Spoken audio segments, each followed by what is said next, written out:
নারীদের টি-20 বিশ্বকাপের পর বাংলাদেশ থেকে সরে গিয়েছে কমনওয়েলথ কারাতের আসর। এবার বাংলাদেশের দ্বিপাক্ষিক সিরিজ নিয়েও তৈরি হয়েছে অনিশ্চয়তা। ভারতের বিপক্ষে বাংলাদেশ সিরিজ শুরু হবে চলতি মাসের 19 তারিখ থেকে, চলবে অক্টোবরের প্রথম ভাগ পর্যন্ত। এরপরেই বাংলাদেশে আসার কথা রয়েছে দক্ষিণ আফ্রিকার। অক্টোবরে 2 ম্যাচের টেস্ট সিরিজ খেলতে বাংলাদেশ সফরের কথা ছিল দক্ষিণ আফ্রিকার, যদিও শেষ সময়ে এসে সিরিজটি নিয়ে শঙ্কা তৈরি হয়েছে।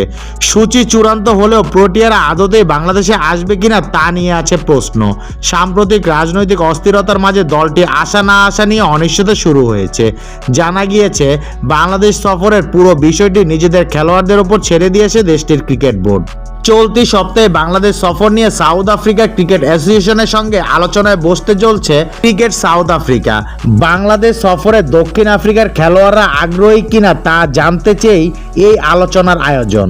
ESPN ক্রিকেট ইনফো জানিয়েছে বাংলাদেশ সফরের ব্যাপারে ক্রিকেটারদের কোনো চাপ দিতে চায় না ক্রিকেট সাউথ আফ্রিকা। তারা ক্রিকেটারদের ওপর ছেড়ে দিয়েছে বাংলাদেশ সফরে তারা স্বাচ্ছন্দ্য বোধ করবে কিনা। চলতি চক্রে এমনিতেই ফ্র্যাঞ্চাইজি ক্রিকেটে মনোযোগ দিতে এবং নিজেদের ব্যয় কমিয়ে আনার চিন্তায় টেস্ট সিরিজগুলো সীমিত করে এনেছে দক্ষিণ আফ্রিকা।